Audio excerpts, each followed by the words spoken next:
Anghofiwch o Steddfod i Steddfod, i ni mynd o Bencampwriaeth i Bencampwriaeth. Dyma ni brif Bencampwriaeth yr adran A. Dyma'r pinnacle, Rob. Yndi we, odi ma fe, a ni'n gweld wrth gwrs. Dim ond just wedi gadael yn ennill yr Bencampwriaeth yr gwrw o'r adran A dyma Idyllic Spectre. Sôn bod Julie Perrins yn edrych am symudiad tu flaen. Ti'n gallu gweld fel mae'r coesau bach na fel pistons yn dyn nhw. Ydyn, yn teithio.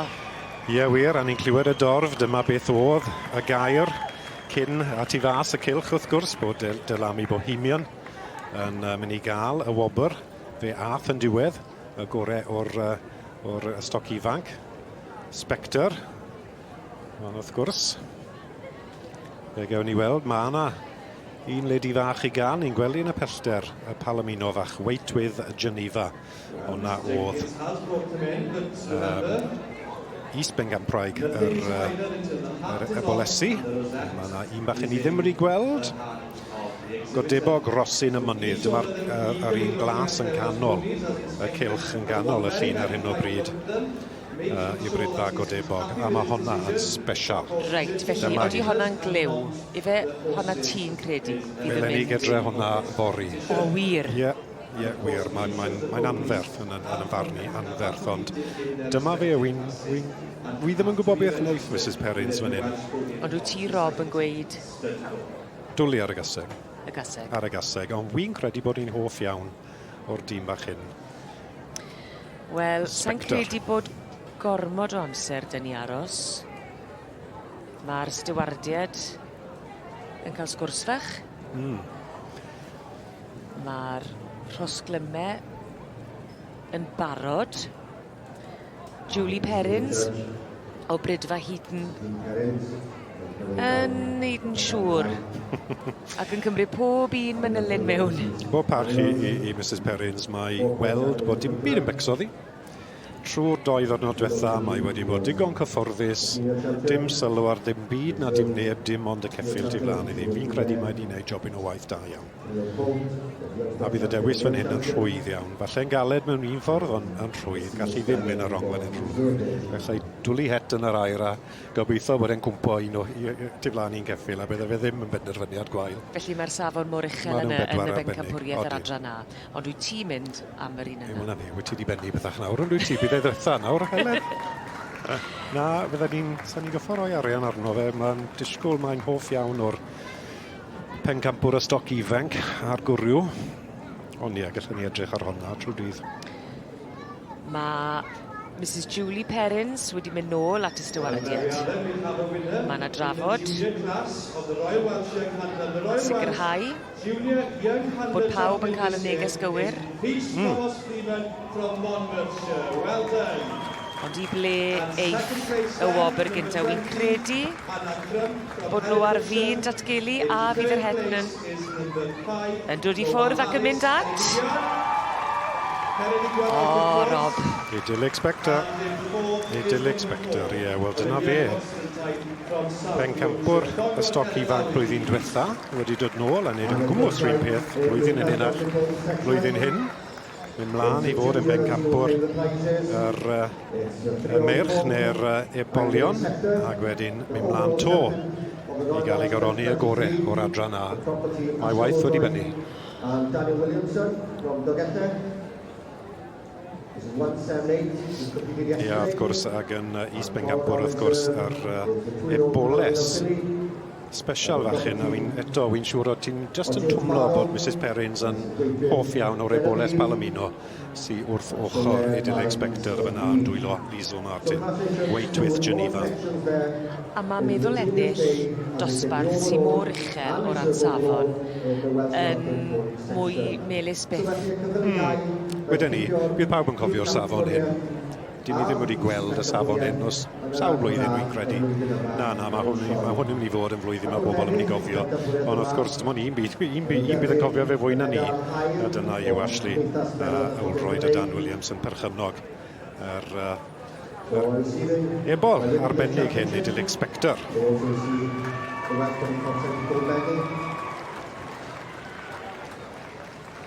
Na, mae di bod yn ddiwrnod godidog fan hyn o ran y cystadlu. A'r gefnogaeth, ti'n clywed ymateb y dorf yn dwyt ti? O, dyma'r ddoi partner. Mae'r ddoi nhw'n dwlu ar y ceffilyn.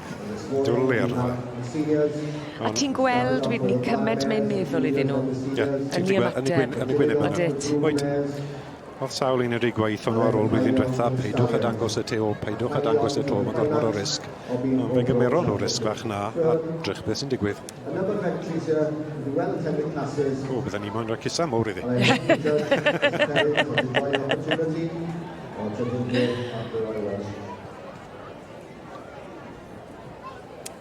Idyllic Spectre yn bihafio'n fendigedig ar gyfer y llun. Na fe wedi bod ma blaen, ond dywe, fel o'n i'n gweud. Mae wedi ennill digon yn y cylch yma. Spectre, wrth gwrs, wedi cael ei fagu gyda Mark a Liz Kilby. Springborn Capricorn y march ac allan o Springline Soprano. Bydd dathlu hyn o? Wel, wi ddim yn siŵr oedden nhw still yn rhedeg rhyw dafarn yn rhywle, bydd rhaid i ni ffindio mas Elydd. Bydd na barti bach i gael na. Mi o'n nhw? Fewn ni? Dire di de? Na fe de, fewn ni. Odyn, ond... Lle mae gwrthod gwahoddiad fel arall? Wel, ni ddim wedi cael gwahoddiad to, di ni. Gate crushers byddwn ni. Na, maen nhw'n bar ffein iawn. Dim gormod o gyffyle. O, nutty lun. Odi wir. Fi ddim yn siŵr byddwn ni'n gadael yn agos i'r boles na, ond na fe, nhw wedi cofio. Mae pethau yn digwydd, ti'n gweld, yn diwe? Natur. Ie. A le mae Ashley a Daniel yn byw? Wy'n credu... Gogledd Lloegr y rhywle o nhw.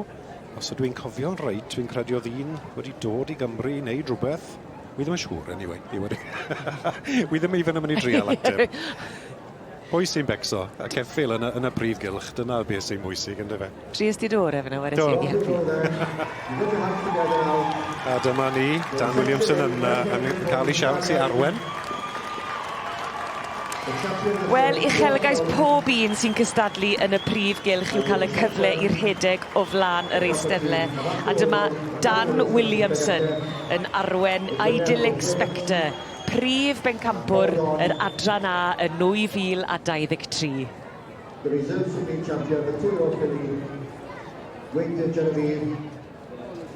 Well, Dan and Ashley and breeders Mark and Liz, how are you feeling? I know you were champion last year, you came back and did the double this year for 2023, but now you've done the overall Section A champion of the Royal Welsh Show. Can anybody put that into words? I never even thought it'd be possible, not in a million years, never. No way, not for us. Well, it is possible and you've done it! It's just amazing.